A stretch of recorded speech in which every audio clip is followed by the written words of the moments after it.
my darling. Hello and welcome to Long Live Hooky Street, the podcast where we rewatch and discuss every episode of Britain's most beloved TV comedy, Only Fools and Horses. I'm Jenny and I'm joined from Hong Kong by my co-host and sister Heather. Say hello, dude. Hello, everyone. Today we are discussing Series 4, Episode 2, Strained Relations. So grab a plate of sausages und à la the old mash, and let's get started. So this episode aired on the BBC at 8 p.m. on Thursday, February 28th, 1985. Still following Top of the Pops, viewing figures for this somber episode landed at 14.9 million. I Know Him So Well by Elaine Page and Barbara Dixon was still the UK #1 song this week, and Beverly Hills Cop, starring Eddie Murphy, was now the #1 movie at the UK box office. So let's do a little trivia for this week, and then there's going to be a little bit of extra show history this week, since we have a very significant introduction of our new main character this week. That's right, yes. So let's get started with the trivia. So this was one of 2 new episodes that John Sullivan had to write following the death of Lennard Pearce. It was obviously extremely difficult for all involved, cast and crew, because they were filming a funeral for a castmate and friend whose real-life funeral they had only just attended. More on the funeral in the episode breakdown. So Ray Butt said it was a terrifying idea to open a comedy show with a funeral would normally be, to use a terrible pun, death. But John was brilliant. He engineered it so well. The brand new director, Susan Belbin, has to undertake this difficult task of directing this episode. She remembers that everyone was in tears. She remembers that Ray Butt, who normally was not overly emotional, had to walk away while they were lowering the coffin during the studio recording.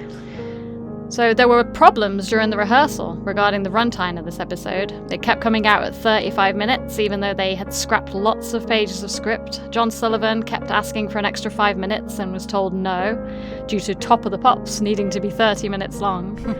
With all the emotions running high, John Sullivan actually stormed off the set, followed by Ray Butt jumping out of a kitchen window to follow him. Discussions followed. The BBC actually gave the extra 5 minutes to Only Fools and Horses and told Top of the Pops they would have to lose the record. But ultimately, the episode did only run 30 minutes. It must have just run more smoothly on the night. John Sullivan said it just picked up, maybe because the pressure was off. So Joan Trotter's monument was actually rebuilt and intended to be included in this episode, but they decided against using it on the day of filming. And this is the only other episode, other than Thicker Than Water, to feature other members of the Trotter family outside of future wives and children. And of course, this episode we are introduced to our new character, Albert Trotter, played by Buster Merryfield. So we're going to do a little bit of extra show history now to cover this introduction of the character. So without checking, I didn't know whether or not Buster Merryfield's pictures and credits were included in this episode. In the opening credits sequence, but they are not. So I'm sure you noticed that, dude. So the first episode that his credits are included are hole in one. So how much do you know about the casting of Buster Merryfield? Not a lot about the casting. I just know that Buster Merryfield had been only recently turned to try and be an actor in his later life, and this was his first proper acting role in anything, from what I remember reading. Yeah, so a lot of people say that, but it's not true. It's his first professional acting role. Right, okay. But he was a lifelong amateur actor. So we mentioned this in the Series 3 wrap episode, that John Sullivan and co. had agreed with the BBC higher-ups that they would bring in a new family member to represent the older generation of the Trotter family, and that Sullivan had settled on the idea of a long-lost uncle who had been away at sea, so he wouldn't be well known to Del and Rodney. The character would have a different energy to Grandad, but he would be his biological brother. Sullivan had rewritten scripts for Series 4 to incorporate this new character of Uncle Albert, and written 2 new scripts to begin the series. The biggest issue facing the show for Ray Butt was casting the role of the uncle. Makes sense. To write this section, I used both the official Inside Story book and the Lovely Jubbly book for most of this story. So before the Christmas holidays, Ray Butt had gone back to his office at the BBC and had been faced with a mountain of posts from out of work and unknown actors putting their names forward for the part. He said, "These were all people saying that they knew Lennard and they'd like to take the part. They were all bloody no-nos, they really were. It made me really angry. I had this pile of letters a foot high, and I picked them up and I threw them in a pile at the corner of the room, and I left the office. It was not a good time, and I was not interested in them." He returned on New Year's Eve, knowing he needed to take care of the recasting. He started going through the pile, and it was at this time that he came across a letter from Buster Merryfield. It was actually the picture that caught his eye. As you can imagine, he stood out with his big round face and white beard. He said he reminded him of Father Christmas or Captain Birdseye, so he decided to read this one. He noted that Buster's letter was not full of bullshit like the others. He described that he had been a bank manager at NatWest for most of his career, and following his retirement, he had taken up professional acting, although always having a passion for it throughout his life. He said that the letter was straightforward and businesslike, perhaps exactly what you would expect from a bank manager. I've seen quite a few people say that Only Fools and Horses was Buster Merryfield's first acting job, but that is quite untrue, as we'll see here. Again, it could be a misunderstanding of the fact that it was his first professional acting job, but he had always wanted to do acting. He stayed at NatWest all those years because he wanted the stability to support his family, which mostly came from pressure from his mother. But he had a huge involvement in amateur dramatics. He even had his own group called the Merryfield Characters, within which he directed and starred in over 40 plays and won many awards. When he did retire at age 57, he felt that his mom would have been satisfied with the 40-year career and decided to go into full-time acting. It's very brave. Very brave and very lucky, aren't we lucky? Yes, we are lucky. This was obviously a mammoth task at his age, and he did not have it easy, as you can imagine, but he did land a couple of small roles, one of which was in 1983 when he played a part in Anglia TV's P.D. James drama Shroud for a Nightingale. Here, Lennard Pearce was also playing a small part, so the two actually met and were part of the same production. Oh, that's really nice. Buster said, "I was playing a pathologist and Lennard was playing the man on the gate of a big hospital. I had to drive up in a Rolls Royce, stop at the gate, and Lennard puts his head out and I'd say who I was, he'd open the gate and I'd drive in, and that was the only contact we had on screen together. He was a nice fellow, rather quiet, very pleasant company. And we had lunch together. We talked a bit about what we'd done previously, but we did not talk about Only Fools and Horses. Of course, when I first went up for the part of Uncle Albert, I was saddened to learn that he had died." So that's a quote from the book, which indicates Buster Merryfield did not know Lennard Pearce had died when he wrote the letter, which is strange because Ray Butt says a lot of the other people who wrote the letters said that they knew of Lennard. So it means that when Buster Merryfield went for the part, he didn't know Lennard Pearce had died, so he wasn't trying to, become Grandad. So he said when he did learn that, he was worried because he was thought, oh my god, I have to replace Lennard Pearce in the eyes of the UK public. I mean, yeah, that would be quite a daunting thought for any actor coming in to do the role, wouldn't it? Yes. So back to Ray Butt. Butt called Buster and left a message that he wanted him to call him back at the BBC the first thing the next morning. He didn't think much of it at the time because he wrote away for so many roles. So Buster said, "He told me he was the producer of Only Fools and Horses, and believe it or not, I had never seen the show, because when you're acting a lot in the theatre, you don't get much time to watch television. I knew of the show, I knew it was a comedy, and that it was successful because people would talk about it a lot." Again, at this point, Buster thought this was just regarding a small part, and was surprised when they offered to send a car to pick him up the next day before his matinee pantomime performance. The next day, he was taken to the BBC where he met Ray and Gareth Gwenlyn. Here, he learned of the death of Lennard Pearce. And his first response was, "I wouldn't fancy stepping into the shoes of someone who had recently died." But they explained that he was not a replacement for Grandad. They were introducing a new character, which perked him up. He was asked to read some parts of the script, but they were Grandad's lines, along with Butt and Gwenlyn reading Del and Rodney. He said he was asked to do a South London accent, and they cut him off after just 4 lines, so he thought it was over. Oh my god, imagine if that had been it over with. Yeah. We always have to wonder how close to the wire it got with some of our favourite casting. It's like the whole thing with David Jason, right? Yeah, auditions are a funny thing. I mean, I've been, into a lot of auditions, and you really never know, even regardless of how they treat you in the audition, you really have no idea how it's going to go. Sometimes they're so nice to you and you're sure you've got it, and then you come out and you find out you didn't. But then all other times they're cold with you and they don't seem to have any encouragement for you, and you think you're shit and you go out feeling dejected, and then they tell you got the part.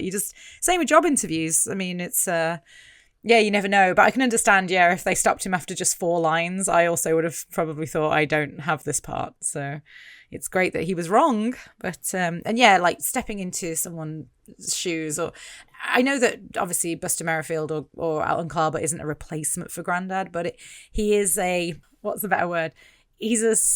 not a substitute. He's taking the same type of role that Grandad had. Yeah, they need to complete the trio, and he's another way to complete the trio. So in some ways, he is a replacement for Grandad's part.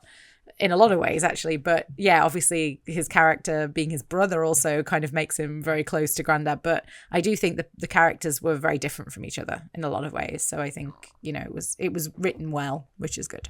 Yeah, and Sullivan said it was a deliberate choice to make the energy of the characters so different and have them have so many differences in their personalities. It's not like they brought along another person who was in any way similar to Grandad or Lennard Pearce. So following the audition, they told him that they would call him that afternoon, and they did. They asked him to come back the next day to meet David Jason and Nick Lyndhurst and John Sullivan. So this time he was picked up and taken to a hospitality room at Television Centre, where he met a huge group of people. He remembers David Jason chatting to him about his pantomime, but he said they didn't talk about Only Fools and Horses. They all read some parts of the script, and once again, he was told they would call him the next day. This time, though, Ray Butt walked him to the lift, and he said this to him. "You did very well, Buster. Before you go back, there's something I'd like to tell you. If you get this part, and I repeat, if, you will become famous. And I say that because you must tell your wife. Once people get to know you, you might find that it alters your life, and her life as well." So off Buster went back to Windsor. But Sullivan and the others were all left to discuss. And apparently at that time, Jason and Lyndhurst were not 100% happy. But Butt thinks that was because everyone was just thinking about Lennard. Yeah, it makes sense. Yeah, it totally makes sense. He said he felt the same way, but he knew the job had to be done. And he said, honestly, the decision was going to have to be made out of desperation. Buster had read okay, he looked the part, but overall, they felt it was a massive gamble. Oh, it was. Yeah. It really was. Yeah, so they offered the part to Buster. Buster was elated, but soon found out that they needed him on set the next morning at 7:30 a.m. He was still doing his pantomime, so he had to do both at the same time. Yeah, Buster has a lot of memories of his first days of shooting, which we will actually include in future episodes, mostly because they were shot out of sequence, so this was not his first episode. His first day shooting was location scenes for Hole in One, and his first studio performance was It's Only Rock and Roll. So I will add his memories and observations into the breakdowns of those episodes, as well as stories from the other cast members about his first day and stuff like that. So that will be coming in the coming weeks. So we'll leave it there for today, although there is a lot more in the episode breakdown. So for now, let's move on to the rankings for the week. Okay, yeah, let's do that. So if by any chance you're new to the podcast, Jenny and I have both independently ranked all 64 episodes prior to recording, and each week we'll reveal and compare our rankings. So we encourage you to rank the episodes along with us and let us know all your favourites or least favourites in the comments below. And it's been a lot of fun finding out which episodes people love and why. So thank you for those comments. Keep them coming, please. So what have you ranked this episode out of 64? So this is a weird one, isn't it? It's hard to rank. My ranking for this one is 28. Okay. Why did you rank it as 28? I love the episode. I think it's very well written. It's insanely emotional.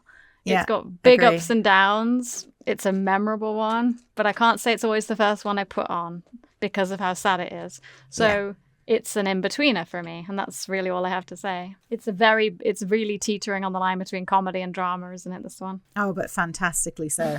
Yes. Yeah. How about you? What's your ranking? So my ranking for this is 26. So we're so very close. much of the same mind for this one. And yeah, I agree with you. This episode is a bit of a roller coaster. But from the point of view, and I'll mention this a little bit more when you do the breakdown, from the point of view of mixing comedy and tragedy, this episode, I think of all the TV shows I've ever watched, I think it's one of the most perfectly done sort of versions of something where they get the laughs and the cries just right in the same episode. Yeah. I think it's masterfully done, if I can use that word. I think it is absolutely spot on. And this episode would have been the make or break, right, for the whole series. If Uncle Albert had not been portrayed correctly in this episode, Only Fools and Horses could have died. It could have been it. This was such an important episode for that reason. And I just think they nailed it in every way. All the actors, the writing, everything. It was just, it was brilliant from that sense. Of course, it's not, as you say, one of my most rewatchable ones. It's not one of my favorite episodes because it is, quite tragic. But I do remember when I was younger, I really wanted to see this episode. I'd heard about it.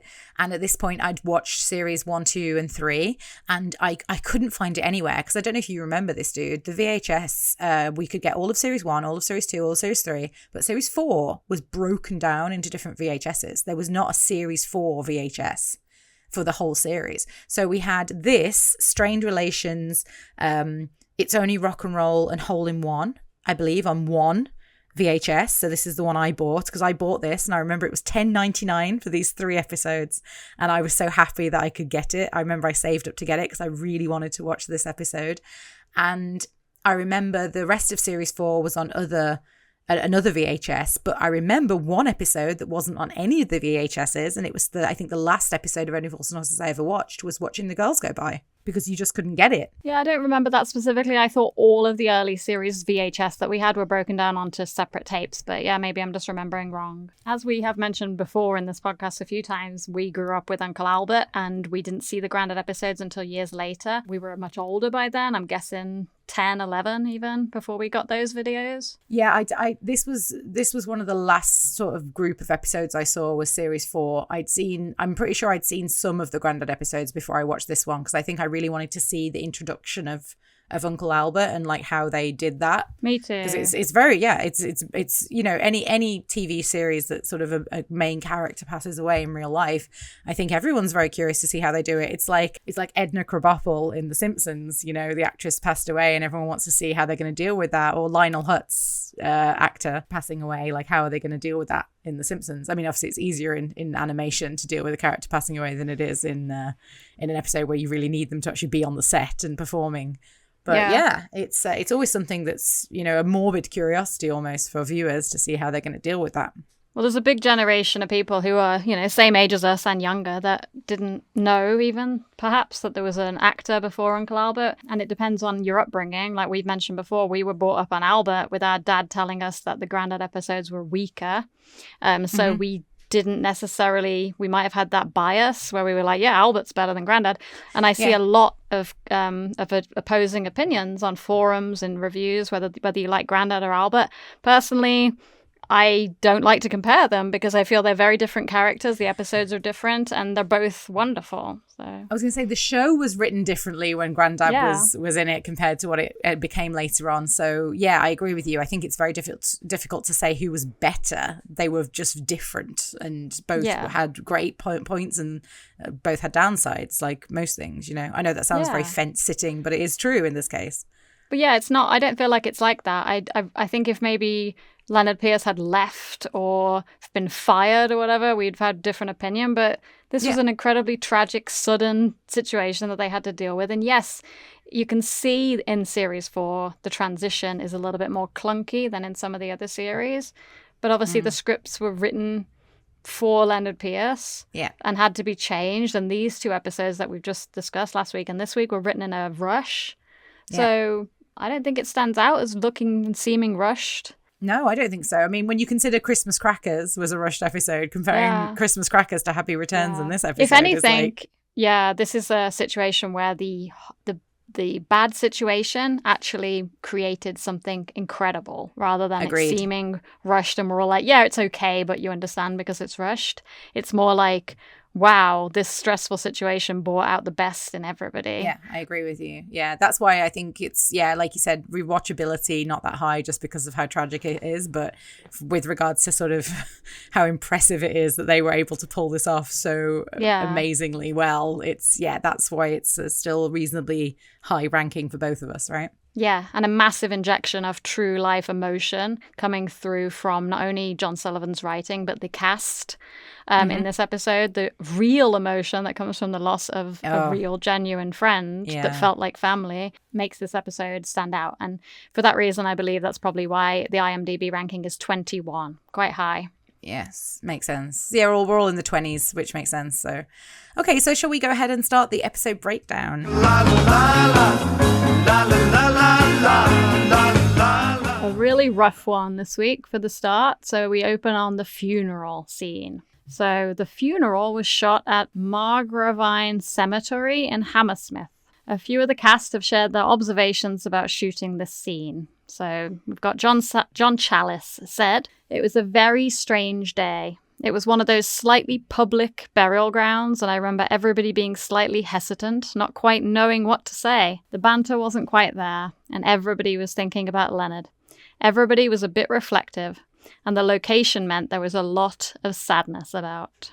Kenneth MacDonald said, "It was a bitterly cold day, and all of our thoughts were there with Lennard." David Jason said, "It was a very difficult time, yet we still had a few laughs, because that's the best way to get through." It's a very David Jason quote. Apparently, at Lennard's real funeral, there had even been a moment of laughter between David Jason and John Sullivan, because they'd been instructed to sing hymn 187, and David Jason found his hymn book was missing the page. So he and John laughed over the idea that Del Boy had supplied the hymn books. The first scene opens on a gradual close-up of a bouquet of flowers with a Grandad ribbon on it, and the camera gets closer and we read that the card says, "Always in our thoughts." Yeah, I love that as well. I wrote that down. It's so lovely. They write it as they say it. Yeah, it's lovely. Yeah. So I cried most of the time I was writing this script. So then we get a long shot of the cemetery with a crowd gathered, and the crowd starts to slowly disperse, and the shot cuts to just Del and Rodney standing close to the graveside. Del is wearing a long black coat and sunglasses, and Rodney is wearing his big baggy anorak over his suit. So cleverly, this costume decision again makes him look very childlike. He's got the suit with the big baggy coat over it. Yes, I agree. So Del walks slowly away and joins Trig on the other side of the grave, and there is a very somber interaction. The emotion from both actors can be felt because they don't actually say anything. It's just right? Yeah. So the scene overall is very quiet. Trig can't find the words, and Del reassures him in a very parental way. We see another great example of how Trigger is Del's best friend. He's there because he trusts him, and he gives him the keys to the flat and asks him to go open up. Keep an eye on the family members he doesn't know too well. In his darkest moments, Del goes to Trigger with the trust. Yeah. Here, the camera does cut across and we see Uncle Albert for the very first time chatting with Jean and Stan. Clever shot here, the way that Trig walks away and we just see Rodney again frozen in the background, and Del turns back to the camera, just looking very sad. So the way that they keep on pulling away and they just leave Del and Rodney in isolation, very clever. Agreed. First laugh of the episode comes from Del's interaction with, again, played by Layla Lloyd, we mentioned in Happy Returns, Grandad's friend. I love a nice funeral. Enjoying about, there's two more after this. So then we see Boycie and Mike shaking hands with the vicar. This is only our second time seeing Mike.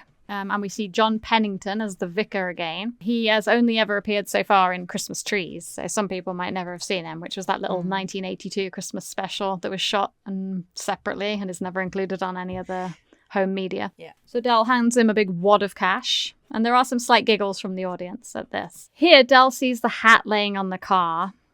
So he slowly carries it over to Rodney, who is still standing beside the grave. Now we see Rodney is wearing an all-black suit and tie with his baggy coat over it, which somehow just, again, emphasizes his youth. He doesn't care how he looks like Del does. He doesn't have that pride in his appearance that Del has. No, he looks scruffy, yeah. So Rodney drops the hat into the grave, and Del manages carefully to get him to walk away. So another giggle comes here from the audience when Del tells the gravesite workers, "Oi, gently," when they're trying to shovel the dirt onto Grandad's coffin.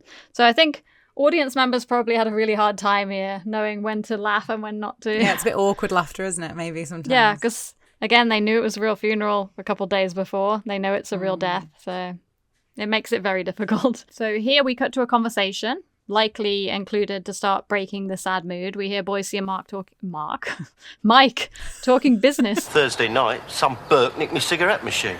Never. Yeah. What about that sonic burglar alarm, Del Boy soldier? Oh, yeah. They nicked that and all. We learn that Del has been selling stuff to Mike, so this is the beginning of a very long tradition of Mike buying stupid things off Del. I know. No one ever learns. Is this the first time that we hear Boycie's iconic laugh? I think it might be. Because Boycie's portrayed as a bit more of a villain before this. I don't know if he might have done the laugh before, but this is the first time it really Well, the only episode that he might have done it would have been Wanted, when he said, "And you got nothing in the freezer then?" And he doesn't do it then, so... Yeah. I think this is the first time they almost make a line out of his laugh. Like it's the end of the conversation and then everyone like looks and then he cuts off his laugh. So then we're going to cut to the first little interaction of dialogue between Uncle Albert. So he's here with Jean and Stan, played by Mike Kemp and Maureen Sweeney. We get quite a bit from this short interaction. We learn that Stan is family, so we can assume Jean is just family by marriage. She is not pleasant. We learn Albert's name for the first time and the fact that he was Grandad's brother, so we also see that he's not treated very well or very nicely by his family. They agree that they're going to go back to the flat for just half an hour, which I guess it's a good thing that they did for Albert. Yeah. So the scene ends with a memorable joke, one that was really designed to get the episode back into comedy gear. John Sullivan said, "It was tough for me because I loved Lennard. He was a smashing man. It was especially hard for the actors, and I don't know how they handled it. It was very emotional, because we know the character died, and I was very determined to somehow or other create a whopping laugh at the end of this scene. I felt it was important to move on from the sadness of the funeral and get back to the laughter. So I came up with the idea of the hat, which was Lennard's symbol, and for the laugh it came because it wasn't actually Grandad's hat that got thrown into the grave." So Ray Butt said, "You had all the pathos and all the sadness, which is an important element of comedy." And then he just pricked it with the fact that Del and Rodney threw the wrong hat in the grave. It was a brilliant idea by John, and he engineered it so well. It was put in exactly the right place, and it lifted the whole episode. Has anyone seen my hat? It was, yeah. I've heard that was a really important moment in the whole of the episode, and I agree, yeah, because I think we did have some laughs before that. Obviously, we had the conversation with Mike and Boise and everything, but yeah, I think that was really important. There's just a couple of little things. Rodney standing by the grave always makes me think of the quote in Who Wants to Be a Millionaire when he says, "I was the 5-year-old standing by the grave wondering what the hole in the ground was for," and it really looks like that's what he's thinking in this scene. When you mentioned Del looking back at Rodney, it's so touching, just the facial expressions that David Jason pulls, and again, it's that care for Rodney is always there. And he's worried more about Rodney and what Rodney's going through in that moment, I think, than even he's worried about himself, which, yeah, totally in character for Del. I did say, I wonder what did happen to Grandad's hat. Yeah, good point. Like, what happened to the real hat? Because they would have found it maybe later on or something. So, that's true. Yeah, why would it be sitting on the car? Yeah, why would it be sitting on the car? Like, who put it there? If they wouldn't have put it there, who else would have put it there? So, yeah, was, but yeah, again, great comedy moment. When Del says gently, as you mentioned, it's like he's still protecting Grandad, even though he's gone. Again, that protection kind of carries on, even after Grandad's died. I said it's nice to see Mike and Boise being friends with each other, because we haven't seen them interact before this, and we see they've got a friendship that's independent, and that's called back to a lot in the series. Mike and Boise having a laugh about Del when he's not there, and Trigger sort of gormlessly listening in. So it's really nice to see that being established in this episode. And finally, I just put the mix of comedy and sadness is so well done. It's not jarring at all. And usually it feels so forced when people try to include comedy in sad moments. But this is so character driven that it feels natural. And also, yeah, like I was saying before, David Jason was always saying that you need comedy in sadness. And it's like an honor to Lennard Pearce. So yeah, they do it in such a seamless way. Agreed. They're being themselves and allowing the emotion to come through, but also knowing that the show has to go on. So yeah, it's a fine line between comedy and tragedy. It's one of the first things that you're told when you train to be an actor, that you've got to get the tone just right, because it can so easily go into the other one no matter what you're doing. And yeah, it's true that it is wonderfully balanced between the two in this episode. They really pulled it off fantastically so. And as we mentioned before, Happy Returns and Strained Relations were written specifically to start this series, but every other episode after this was written for Lennard Pearce. So it's definitely going to be on everybody's mind throughout the entire of the series recording. Okay, so if you've got nothing else, we'll move on. We're going to head back to Nelson Mandela, where there's a wake, I guess. A party is going on, a crowded room full of people. Rodney's standing out because he's just standing still in the centre of the room. Del comes through with a plate of food. Come on, get stuck in here, will you? Oh, lovely. Yeah. Where's the cake and candles, Del? Do what? Doesn't matter. And then he storms off. Del wants to talk to him, but he has to play host first example of Del having to hold up the humorous side while Rodney is allowed to express his emotions. The mood has lightened already, and the camera cuts to a conversation between Mike, Boise, and Trigger, where Mike is delivering a punchline that makes them all laugh loudly. And as Trig walks away, we get another little sarcastic dig from Rodney. Everyone seems to be enjoying themselves, eh, Trig? Yes, a good dude, Dave. Trig calls him Dave, and the audience actually laughs. Interesting observation. First time. So here we get a little visual humour where Rodney asks Trig if he's got any fags on him, and he whips out a ton of different ones. So he obviously is the Burke that stole the cigarette machine from the Nag's Head. Going back to that Trigger as a criminal Yes, I know. narrative that we had in the early series. Steals a pork pie in a later episode, doesn't he? Don't even like his pork pie. This is the first time we see dialogue between Albert and a Trotter, original Trotter character. Rodney, innit? Well, it is when Trigger ain't about, yeah. So there's a little dialogue here between Albert, from Albert, where he explains that he and Grandad lost touch years ago. So we're getting our very first war story. Do you know I was torpedoed 5 times? Yeah? Yeah. Do you know what the crew's nicknamed me? Jonah? When Rodney calls him Jonah, I looked this up because I wasn't 100% sure, but in nautical slang, a Jonah refers to a person who is believed to bring bad luck, particularly at sea.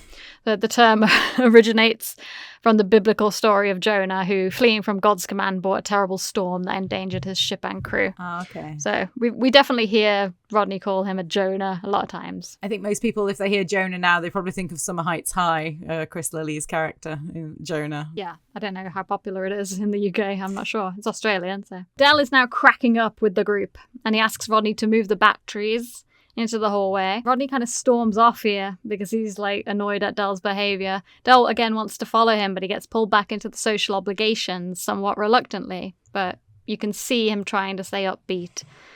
The scene cuts back to the North London side of the family. We'll have one more drink and get on our way, all right?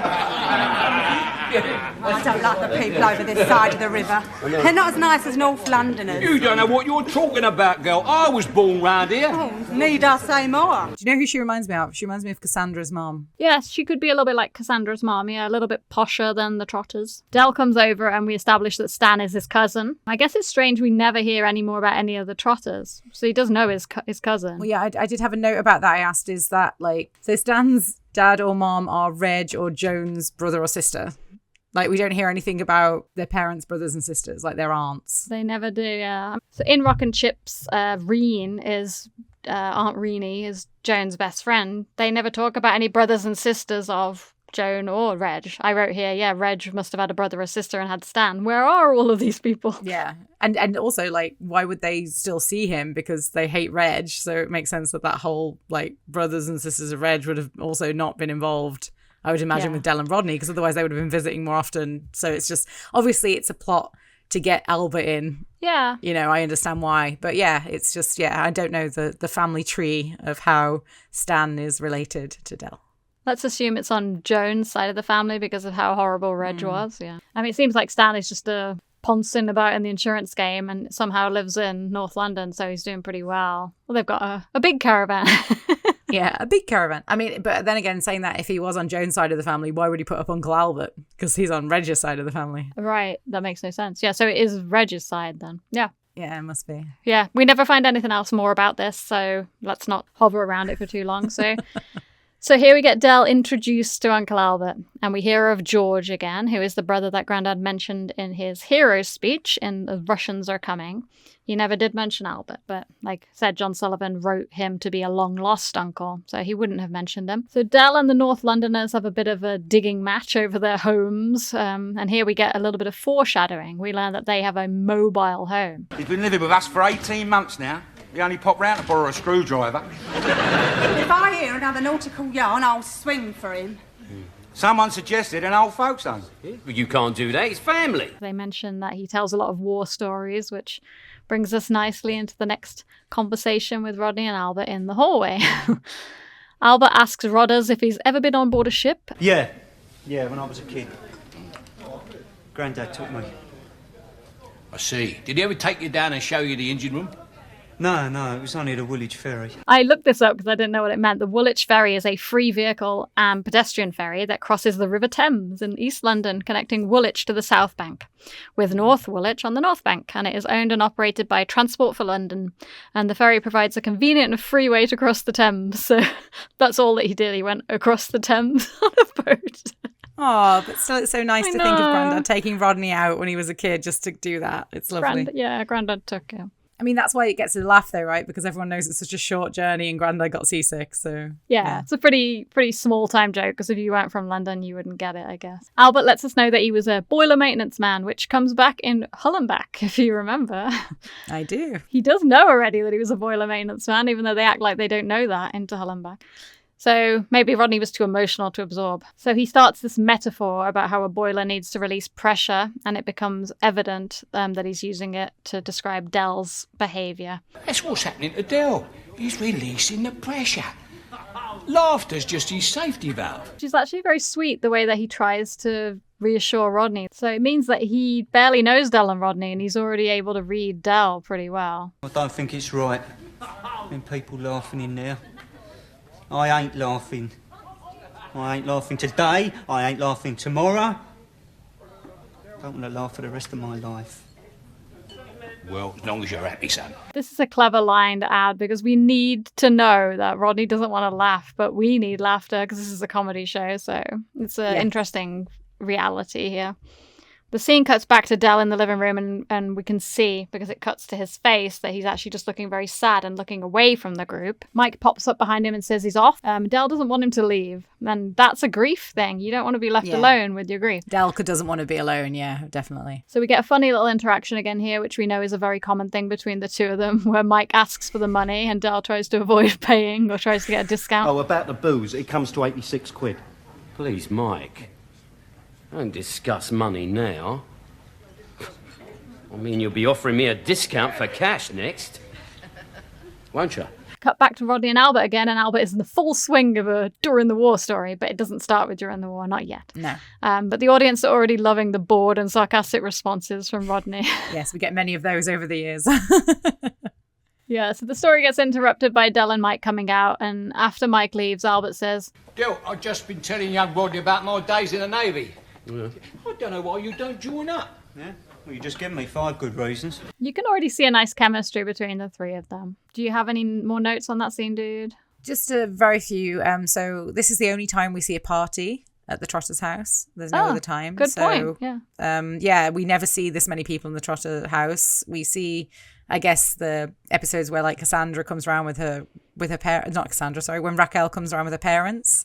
That's probably the time that we see the most people in the flat after this, but we never see another sort of party gathering. What about the class of 62? I guess it's not as many people, but yeah. Not as many people, yeah. We don't see this many people like as like a party kind of setting. I also had a few questions again about Rock and Chips. So was Albert around on the old Jolly Boys outings because he knew Freddie the Frog? Wouldn't Dell have met him? They do have one episode of Rock and Chips where they go on the Jolly Boys out, and Albert's not in it. Because Albert was around when Freddie the Frog was around, and like he was there when the detonator and all that kind of stuff because he knew him. So that would have been the time that Joan would have been having the affair with Freddie the Frog. So I'm just curious, like, how that works with continuity. Obviously, none of that would have been John Sullivan's mind when he wrote this, but yeah, it's just interesting to think about that after this, you know. It's a tricky one because Grandad, yes. I mean, I think maybe we'll talk about this a bit more next week because at the very end of Hole in One, there's a few things that that Albert mentions about his relationship with Grandad that don't quite add up in continuity terms. Rock and Chips has Grandad as a character living at Nelson Mandela, and by this point, Albert is supposed to be off at war. So, yeah, there is no way to know quite when Albert would have met Frederick Rodball. I guess we'll talk about that when we get to the Fox Legacy, right? Yeah, well, I mean, also he says in a later episode, it's in Teeth 3, I believe, when he says that the reason that he and Grandad fell out was because over a girl, and that's when they never spoke to each other again. So again, when was that supposed to have happened? Just as a side thought about old folks' homes, because I feel like there's still a stigma to this day about putting like an old person in a home But I think sometimes it's the right thing to do. So I don't know. Obviously, Albert was way too young and active and is in his right mind to maybe do that. Yeah, I just think it's interesting there's still a stigma attached to putting people in old folks' homes. Yeah, it's a very interesting West versus East kind of thing, because I suppose you probably see a lot of old people live with their family. It's kind of an Asian thing. Yeah. Oh, absolutely. Yeah, you do. You definitely look after your elders in Hong Kong. Same with South America, Central America, and lots of other countries. Basically, pretty much England and America, or so the US and England are two countries that are they don't keep necessarily elder relatives living with them. Yeah, putting him in a home as if it's some sort of like packing him away. So yeah, horrible thing to do. It's in the Trotter eyes, I guess they don't want to do that. But yeah, there isn't any shame in it if that's the best care for the elderly person, of course. And then finally, I just put Grandad would have been so proud of Del trying to get out of paying for the booze. Yeah. Oh, Grandad. Yeah, it would have been a lovely thing that he would have been looking down going, yeah. Yeah. So yeah, that's all I had. Following the party, we get the quiet, empty apartment flat later that evening, and Rodney's just sitting dazed at the table, and we get this incredibly heartbreaking shot where he just glances at Grandad's empty chair. Del has been cooking, and he comes out of the kitchen with 2 plates of sausage a la the old mash. Can't eat that, Del. What's wrong with it? Well, it's nothing like Grandad's, is it? Tastes nice. I tried to mess it up, honest I did, Rodney. Just didn't have his knack. It's very sweet here that Del doesn't get angry at Rodney for not eating the food. It's just nice brotherly behaviour, and he says, let's just kill the bottle. So they decide to get drunk instead of eating. So they leave. Can I just ask, what do they say then? What does that Del say in the script there? Because I've never heard it properly. To me, it sounds like he says, let's get decided, shall we? I think he says, let's give this a good hiding to the bottle. Oh, because I've always heard it as let's get decided, shall we? Like, that's what it sounds like to me. Okay, that makes more sense. Let's give this a good hiding. So as they're grabbing the drinks, Rodney hears the noise of the lavatory chain being pulled. So this is a funny exchange of dialogue here where Del doesn't click right away. Del? Yeah? Someone's trying to pull our lavatory chain. Yeah, I know. I know, it's an awkward one, isn't it? The secret is one slow pull and then a sharp one like that. There you go, there it is. What I'm saying is, right? Yeah. We're the only ones in the flat, and someone's trying to flush our lav. No, it's still right. It's probably something, quite simple. It's, nothing at all, really. Where's my bloody hammer? Now we get some nice slapstick comic relief here where Del gets ready to swing the bottle and Rodney sees the handle turning. Del! Turns out it's just Albert, and he passed out on one of their beds after having too much cognac. Now we find out it's 11:30 at night and he's been left behind. I feel really sad we're here where he says, Do you think Stan and Gina be worried about me? Worried about you? Yeah, well, of course they'll be worried about you. Of course they're not worried. They left without him. They would have looked for him before they left if they were worried. Of course they've done a runner. I mean, that's pretty obvious, isn't it? Yeah, so Del explains why he can't take Albert back that night because he's saying that he's had enough to drink. So they establish that Albert will stay the night. Albert tries to go into Grandad's room and Del gets upset. No, you can't go in there. That's my granddad's room. Room is going to be a shrine dedicated to the memory of my grandfather. But then a few minutes later, he tells Rodney to sling the batteries in Grandad's room. So, yeah, they've got that nice blend of they are still talking about Grandad and Grandad is the focus, but they do add all the classic Trotter comedy in there. I love the fact that they use the chair as like a symbol for Grandad, because I think when someone passes away, like, or someone that lived in the home with you, I mean, I can only really speak from the perspective of having my dog die like 9 years ago, but her pillow that she used to sit on, like when it was in the flat afterwards, like every time I looked at it, I thought of her and, remembered that she wasn't there. So it's really great they chose that as a focus, and obviously it's repeated again in the next scene with Del. I love the cutting back and forth to the door handle, like the close with the door handle. It builds the tension up really nicely, kind of like a Friday the 14th kind of moment. It's really good. Stan and Jean, obviously, as I said, they weren't worried if they left without him. They'd have looked for him if they were worried. And I also put, I highly doubt that Del and Rodney could have kept Grandad's room as a shrine, even if Albert hadn't moved in, because they would have just ended up stacking crap in there. A lot of people maybe think that way. If you've got, a bedroom of someone that passed away in your house, that you're going to not touch anything. And I know there are, some documentaries I've watched where people have, particularly when they've lost children, they've kept the room as it was when the child was alive. But I think for grandparents and stuff, it's less common because obviously we all lose grandparents in our life, or most of us lose grandparents during our lives. It's something that maybe we don't think about as, it sounds awful to say, as tragically as we would say if someone loses a child or something. Yeah, because I think losing a child is it's an unnatural thing. Children are not supposed to die at young ages, so a lot of people grieve by freezing in time and keeping the bedroom exactly as it was, whereas with grandparents, it's natural to accept the age and you're going to lose them at some point. Exactly. And the other thing is that Grandad's room already was a storage room, if you remember. Any shot that we saw inside there, which I think was only Homesick, right? The oranges, the oranges are all piled up. Not just piled up, but there's loose oranges like all over his room. So true. But I also have one more question. What do those batteries power? I have no idea. They look like Lego batteries from the shot of them in the corridor when Grandad and Albert are sitting on them. I would think that amount of batteries in one place would be a massive fire hazard. Oh, huge fire hazard. Yeah, totally. I don't think they think about that though, do they, the Trotters? They just stack everything. I mean, we talked about the weight on the floor in The Russians Are Coming when they brought all the lead up to the flat. So they don't really care about anything like that. No. But yes, that's all the notes I had for that scene. Okay, so we're going to cut to the next morning, and the scene starts on the sausage and mash, which is still on the table. Rodney's sleeping on the sofa, and Del bursts in angrily. You're back. Boomerang Trotter always comes back. What happened? What happened? I'll tell you what happened. I drove him all the way back to North London, right through the bleeding rush hour. And what did we find when we got there? Stan and Jean have moved. And, this is so sad. They just left Albert's stuff on the ground where the caravan was. That is so horrible. I think we know who's getting Plonker of the Week this week. Yeah. I wonder actually now, thinking about it, if they only came to the funeral to leave Albert with them. Yeah, maybe. Because they wouldn't have remembered Grandad, would they? I mean, if they're like distant cousins and stuff, they wouldn't have cared that he died probably. So maybe they did just deliver Albert. Right, with the story that Albert tells about all of his previous locations of living. Yes, it's quite possible that they were like, maybe we can. Yeah, offload him here. They cooked this plan up.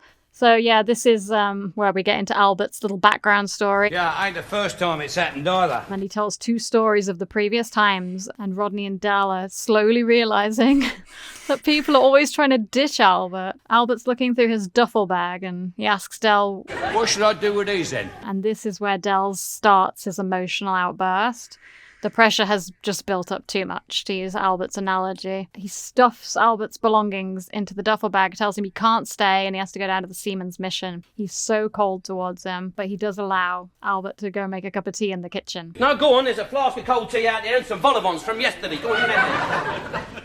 Cheers, son. Albert goes in the kitchen and closes the door, right? I think. Oh no, he just goes in and Rodney. He just goes in the kitchen, door. And then Rodney sort of like starts whispering a little bit. What are you doing? Winding him up? Yeah, I'm winding him up. I'm winding him up. He leaves Del and Rodney alone for what I've written is probably one of the saddest scenes in Only Fools and Horses history. Yeah, agreed. David Jason said of the speech scene, John Sullivan has written so many great scenes for Only Fools and Horses, but that is certainly one of the best as far as I'm concerned. He's just brilliant at expressing real emotions in his characters. We put all our energy into that episode in Lennard's memory. We were all a bit sensitive at the time for an episode or two, and it was very hard for Buster too, because as the new boy, he didn't really know any of us. But we all got over it and formed a happy new relationship with Buster. Joining the show like he did must have been very hard for him, and we tried to give him as much support as possible. So that's very sweet, I think. So here we get a very clever contrast of the characters. We've got Rodney in his funny, childish pajamas. Del's already drinking alcohol in the morning. Rodney thinks Del isn't serious at first, but he gets angrier and angrier as he realises that Del is actually not accepting Albert. I'm going down a cafe. I'm going to get some grub and some better company. Rodney tries to storm off, but he remembers that he's wearing pajamas and he comes back, which leaves Del sitting sadly in the chair by himself. He very sadly grasps the arm and the back of Grandad's chair. So Rodney comes back in and accuses Del of changing. At first, Del is trying to brush it off and he says they have to go down to the market, but Rodney pushes it. You've changed, Del. I mean, your personality has changed. I've seen a side of you I never knew existed. I mean, look at you last night. You was laughing, you was drinking. It was Grandad. How could you get over it so easily? Some of the starting parts of Del's speech actually get laughs from the audience, but it becomes painfully obvious that the speech is getting serious pretty quickly. Get over it. I ain't even started yet. I ain't even started, bruv. And do you know why? Because I don't know how to. That's why I survived all my life with a smile and a prayer. I'm Del Boy, ain't I? Good old Del Boy. He's got more bounce than Zebedee. Here, pal, what you drinking? Go on. Hello, darling. You have one for luck. That's me. That's Del Boy, innit? I've always played the tough guy. I didn't want to, but I had to. And I've played it for so long now, I don't know how to be anything else. Bloody families. I've finished with them. What do they do to you, eh? Hold you back, drag you down, and then they break your bloody heart. When Del says that he didn't want to play the tough guy is when it gets very quiet. This is what always gets to me too, because when you think of the strength and resilience that Del has needed to be the strong man from the very beginning of his life, but then especially when his mom died and his dad left, and all of his childhood kind of went away and he had to become the provider, the breadwinner, the strength, the parent. Yeah, everything. He was everything, wasn't he, to the family? It's very sad. It's only highlighted by the fact that Rodney can't even argue. He follows it with a very sad, quiet, sorry whisper and exits. Yeah. And then Del just puts on the TV and fights tears while he watches the TV, gripping Grandad's chair arm. What notes did you have on that scene, dude? First, at the beginning, because I don't think you mentioned it in the previous scene, but Albert calls himself Boomerang Trotter.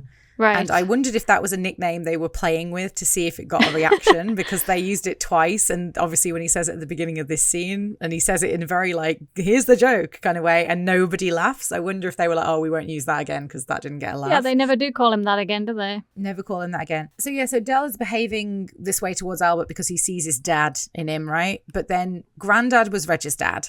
Yeah. And Grandad they loved. So it's interesting that they can't sort of make that. It's an excuse, isn't it? It's an excuse. But like, you know, you think that Del, it's like Del's taking out his anger of Grandad dying on someone that he sees. He's almost like he's taking it out on his dad, but he's taking it out on Albert. But then actually Albert is more similar to Grandad than his dad. I don't know. It's just a bit of a strange. Well, I've just thought about this actually. The last time Del was abandoned was his dad leaving, and now Grandad's gone, so maybe some of the same emotions are coming back, and his anger towards his dad is now being taken out on Albert.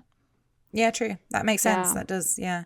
And so, yeah, you mentioned the leaving and coming back joke. I'm going to put some clothes on first. That is repeated again later on. I can think of when, is it when David Jason goes out? That's when Albert gets attacked. Yes. He ain't heavy, it's my uncle. Yeah, when he goes out of the door. So yeah, that's a repeated joke, but it's a great joke. I think Del struggling to grieve is so realistic for his character. David Jason's acting is amazing. You've said it already.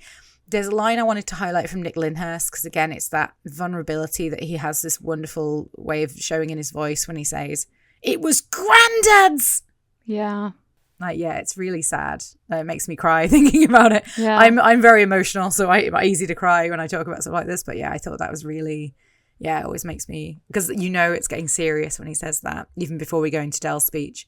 And then I love the fact that they highlight the, "Here, pal, what you drinking? Go on, darling, you have one for luck," because they bring that up in the next scene, which I think is really clever that they highlight that in the speech. And then Del beginning to cry at the end and then composing himself. Yeah. Even when he's alone, he can't let himself cry. And I just think that is so sad, because like he said, he doesn't know how to do anything else. But then it's like he starts to let it in a little bit, and then he just stops himself right away. And that is heartbreaking to see someone going through that. Yeah, so. And I just thought about this as well, because like in these earlier series, Rodney lets his emotions out. But then when you get as far forward as Time on Our Hands, it's actually Del that has to help Rodney process the emotion. He couldn't cry.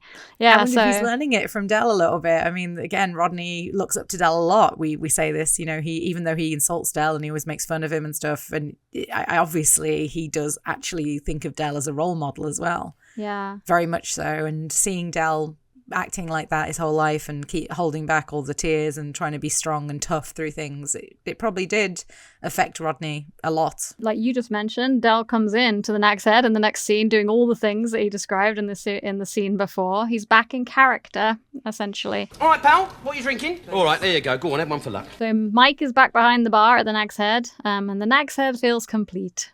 Actually, this is the first time we've seen Mike behind the bar. Mike mentions that Albert was in there earlier that day, and Del kind of brushes it off, saying he's just a distant relative. Rodney tries to bring Albert back into the conversation at the table, but Del just continues to be dismissive. Albert actually comes in behind them with his duffel bag, gives Rodney a very sad smile, and then starts coughing. Rodney goes over all concerned, and he asks her about the mission. Did you go down the mission then? Yeah, I went down there, but it ain't there no more. Look, I ain't got very much. I've got, what? Oh, put your money away, Rodney. I don't want it. So Rodney hurries back over to Del's table to tell him. He went down the mission, it's not there anymore. It's just a marina. Well, can't he kip in the back of that? I never used to get that joke, but it's because there's a car. Yeah, there's a car called the Morris Marina, so that's what Del thinks of it. So here we get the story wrapping up, and Del gets up to head over to the table. Seems like he already has a plan here, and he's just been playing it cool. You eating? No, not yet. Fancy an Indian? Oh, we'd never get a table this time of night, Del. No. We'll have to get a takeaway and eat it at home. Rodney's face when Del says that we'll have to grab it and eat it at home is the first time that we see any joy from Rodney in this episode. It feels like this episode ends very fast, but the very final twist comes from when Albert downs his rum and scurries along behind Del and Rodney. Mike comes over and says, I'm glad I caught you. I've just phoned the mission. They said they got a bed for you. turns out he does have Trotter genes after all. Just a couple of little things I want to highlight in this is that, first of all, Maureen calls Del's cocktails erotic, which I thought was really interesting. So that sounds like the sort of mistake that Del would make rather than someone else. So Del knows how to play Mike. You mentioned this earlier, and that never goes away. We keep that all the way through. Oh, that reminds me, Del, about all that booze yesterday. Yeah, what about it? Went down a treat, didn't it? See you later, Mike. I asked, is a seaman's mission like a hostel for sailors? Is it free? I've never heard of this service, so I've always wondered, is that like just a free place that ex-sailors can go? I guess so. Yeah, I didn't look that up, but it kind of sounds like it because they have a lot of them over here for like veterans and stuff. They're not the nicest places. Right. They're almost... So just give you a room in this place for free then? Yeah, they're like shelters almost. Yeah. I mean, I'm sure they're not that nice, but yeah, at least it's a room that you can have for free, which is good.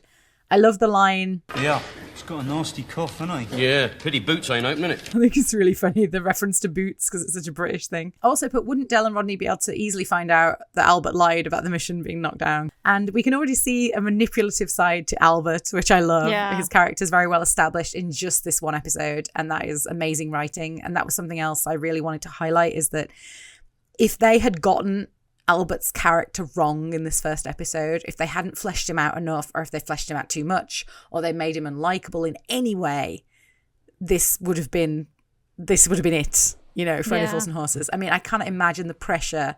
Well, I mean, look at all the shows that have failed to do it, like to add a new character, completely new in the middle of an established show is like, it's suicide a lot of the time for the show to do that. And the fact that they nailed it so well, I think that they fleshed Albert out enough that he was likable and we knew it. We felt like we knew him even after this one episode. And I think that's just, again, amazing writing. I can't put it another way, really. Yeah. And the acting, obviously, from Buster Merryfield was on point as well. He had this lovely, likable sort of grandpa kind of vibe to him, but he also had this manipulative, sly side to him, and it works so well together.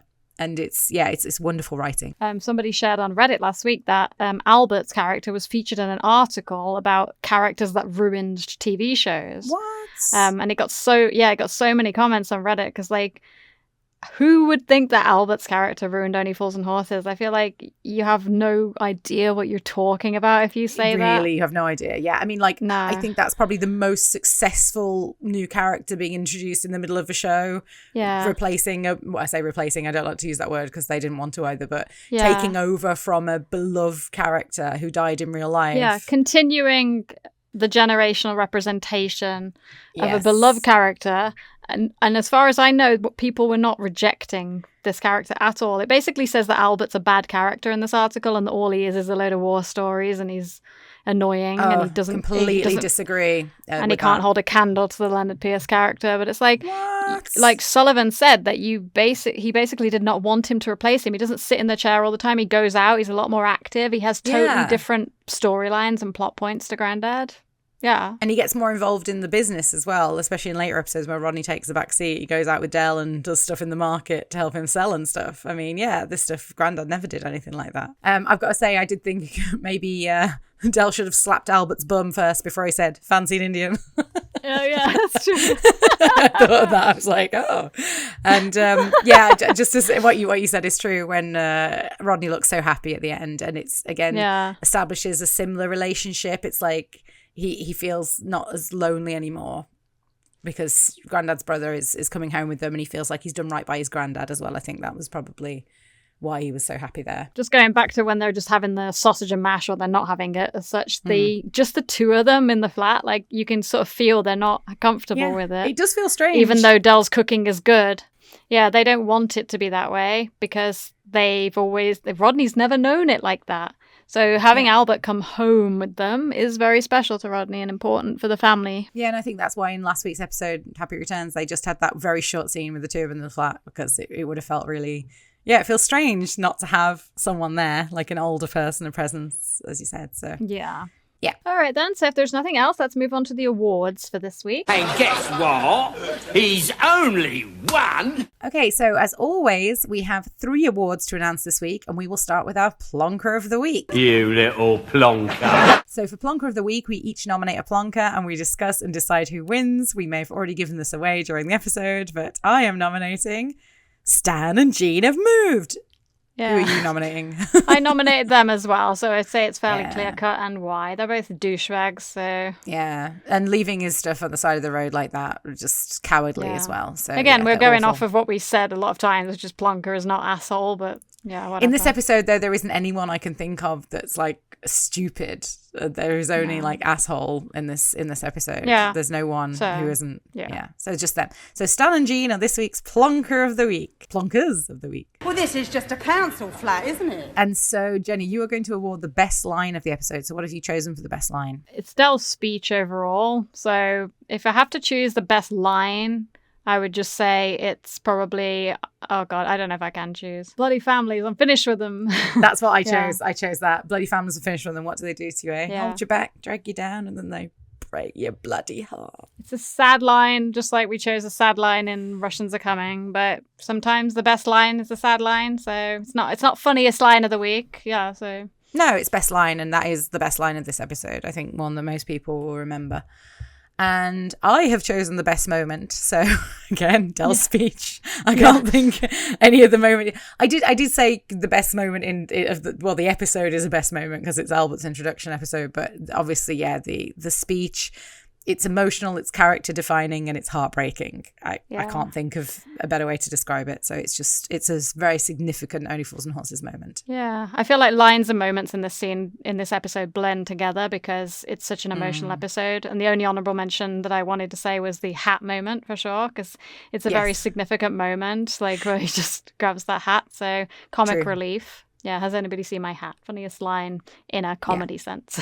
Yeah, very, very clever way to incorporate comedy into such a tragic scene. I completely agree. So any other honourable mentions? No, I think we'll leave it at that. Okay, so drink up, we're leaving. So that about wraps it up for this week. Join us next week when we will be discussing Series 4, Episode 3, Hole in One. Until then... My darling. Au revoir, listeners. If you like what you hear and want to contact us, you can email us at longlivehooky street podcast@gmail.com. All one word, no spaces. Bonjour.